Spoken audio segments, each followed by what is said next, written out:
Good morning. I'm here to present a research on fish species identification and biodiversification in Enugu metropolis river by DNA barcoding.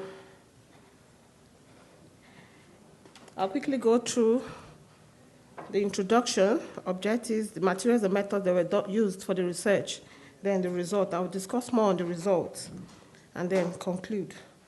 Identification and classification of species provides a nomenclatural backbone and a key prerequisite for numerous biological subjects or issues in sciences, which we know, among which are the need to maintain biodiversity and biosecurity that will protect species and also avoid pandemic. The process and procedure to achieving such goals involve also barcoding, which identifies and describes species. Fish, we know, is proteinous and plays a lot of vital role for maintaining and protecting health and also preventing diseases. DNA barcoding, which uses 50 regions of the COI and target gene, is an efficient method discovered for standardization of species and identification of biodiversity assessment and conservation. It involves the analysis of species and identifying their families, either separating or relating them to their genomic content. The current popularity of DNA barcoding is increasing even in Africa, but is well known in the developed country. But in Africa, it's increasing, and it's a very simple and practical experiment that gives a standardized result. DNA barcoding also uses standards of short regions of DNA fragments for identification of any organism.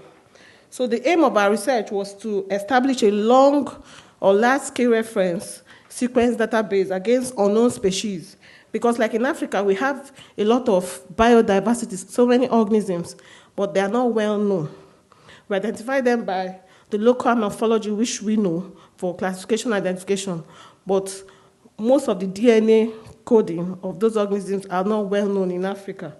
So, and also we can query and identify if we have assigned based on morphology to organism. DNA barcoding can help us query those organisms to actually know if they are of the same genome or they are diverse. So that is why we can assess whether we should combine or separate organisms that have already been morphological assigned together using DNA barcoding. The materials, the river in Nigeria that was used for this experiment was Nike Lake, which is found in Enugu State. It's also found within Enugu metropolis. The research was carried out on only 18 fish species gotten from the river, 5 generals and 10 different species. The generals were gotten from tilapia species, clarias, Pandemonium species, and Crassistes. These are all different species that are generals in fishes, in fish family. We collected samples morphologically, like I said, we collected samples and classified them morphologically using standards that have been existing. But we needed to do use DNA to classify, to actually be sure if they are closely related by their nucleotide joining or by maximum likelihood. So we first of all got the samples. The samples were kept in the aquarium alive because they were gotten alive from the river. And then the DNA extraction was done using 10 to 20 milligrams of the fish fin clips. Some also we used the muzzle tissue of the fish using universal promulgate kit. Application was carried out after extraction of the DNA using a primer, both forward and reverse primer. The analysis of PCR products was done using a gel electrophoresis. DNA sequencing, which was done in New York, in the University of Bowell and Cold Spring Laboratory, was also carried out. The results, like I said, from the result, we have 18 fish, like I said, that was collected. But out of the 18, we had only 13 that had clear band. As in clear, we got DNA clear bands from the fishes, which are these 13 that you're seeing. The first is what we labeled fish 4. And then these are the 13 of them. One was omitted, that's fish 10, which is under tilapia species. It should be number 6. So then this is just the general names, the local names in Nigeria that they are known for. And then these are the environments where they were gotten from. We needed to indicate it so that people know the various habitats where they are found. Then, like our results, we have 18 fishes gotten. Out of the 18, 2 were contaminated. The contamination may be due to intestinal flora or maybe due to mode of handling. But we don't really know why. But we discovered that 2 species out of the 18 were contaminated. Then 3 had no DNA extraction. Then 2 had no sequence. The 2 that didn't have DNA sequence were the 2 that were contaminated. Then out of the 18, only 13 had the DNA sequence. Then 9 had polymorphism, which I will explain.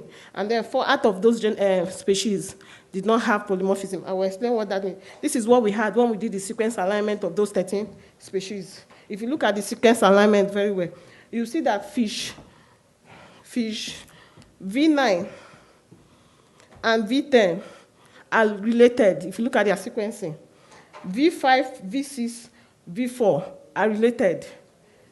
V7 and V11 have the same pattern of reading. Then V16 to 18 have the same pattern of reading. Then when we try to do their maximum likelihood, when it was put on that sequence subway, DNA sequence subway, if you look at the sequence subway, when it's 100, that shows that it's having a maximum likelihood that those species are the same. They can be put together. So we have V9, V10, under maximum likelihood, looking closely related. This V9, I've already given them the name of the fish. Then V11 and V15 are far related, but they are of the same genera. But do you know why that difference came? Fish V17 and 13. Okay, thank you. I was looking for it, okay. Fish V17 and 13 are closely related because the maximum likelihood is 96. But 14 to 17 are very far related. Then when we did the nucleotide joining of the DNA sample, we discovered that even fish V10 and 9 that are closely related of the same family were very far in nucleotide joining. That of 18 to 16, like you saw the Clara species, these are all the Claras. They were closely related in their nucleotide joining. And then V11 and V7 is more related, but these species are different. The 2 species are different. Then V6, V5 were closely related by their nucleotide joining. And this also can explain for the polymorphism that we are seeing. If you look at V6 and V5, it shows that they don't have polymorphism, but polymorphism have occurred between 9 and 10, in as much as they are of the same family. That's here. V9 and 10. This is 9, tilapia species, and I said 10 is also a tilapia species. It was omitted when. But they are all morphologically identified as tilapia. But when we did the nucleotide joining and maximum likelihood, we saw that they are different. So which means diversity is occurring in nature, and DNA is what can help us to understand what is causing this diversity. So the extraction of DNA was successful. It was recorded that it was only successful for marine species, but we discovered that even for freshwater, it can be carried out. From the samples, from our analysis of 18 samples, we discovered that 11 samples were very good. 2, like I said, were contaminated, which may be due to Pseudomonas or due to the presence of stop codon. No DNA, like we said, was extracted from sample 1, 2, 3. That's why they were not recorded. And no DNA sample was extracted from sample 8 and 9. That was why we had 13 fish samples. The contamination was, maybe like I said, I've mentioned it in the introduction. And then 13 from those fish samples analyzed using their genomic makeup. 4 out of those 13, that's China, Obscura, and Clara species, did not show any statistical significance, evidence of special genetic differentiation. Like I said, they were they were closely related. Look at it here. I said first V6 and V5, V11 and V7 are closely related. So we conclude to say that the 11 particle species and the samples from the blast tool, which was used for the sequencing, showed us the varied genome and species of the fishes that were analyzed.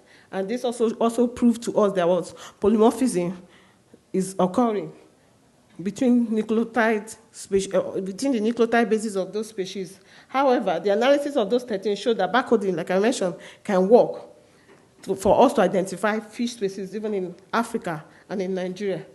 Although there is complete morphological and genomic relationship, like I said, with the tilapia we saw, identified morphology was looking the same, but we discovered that they were different under the DNA sequencing and of their nucleotide joining and maximum likelihood. Thank you.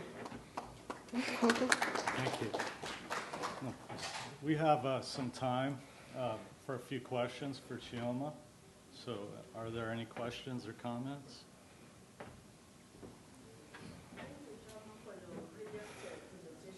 Thank Just you. a second. Yeah. Okay. So I would like to know, during your DNA extraction, what part of the fish did you use? Did you use the whole fish or just a proportion of the fish muscle, or did you use any organ in the fish? Like I said, we used the fish fin clip and the fish muzzle. These are the two parts we used. Mm-hmm. The fin, those that had fin, like tilapia. Okay. We used the fin, and we also used the muzzle. Because I know that in DNA studies, there are specific parts of the organisms you should use. I know in some animals you use liver or you use the muzzle. So that is what I'm asking, so that, yes. This is muzzle alignment viewer. I just want to contribute because this is also my area. Okay. It really doesn't matter. It really doesn't matter what part. Is it on now? Yes. Okay. It really doesn't matter what part of the body is used, because DNA, genetics, the chromosomes produce the same thing. It's only specified at different points.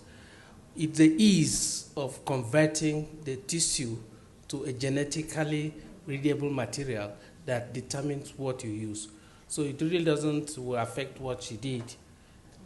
For the ease that she used the fins, some other person could have used the muzzles, but the results should be the same. The same thing. Yes. Okay, sorry. Then another thing, when you said the tilapia species, or the two tilapia you used are different, it tells you that there are two different species of tilapia. That's the implication, I think. Since you notice that there are differences in the genetic barcoding, it shows that the tilapia species you were handling are apparently different species of tilapia. No, there are various species of tilapia in our water bodies. Yeah. So that is what I can infer from that your result. Thank you. Yes. Well, like I said, morphologically looking at them is tilapia, but by the DNA coding, they are different. That's what I mean.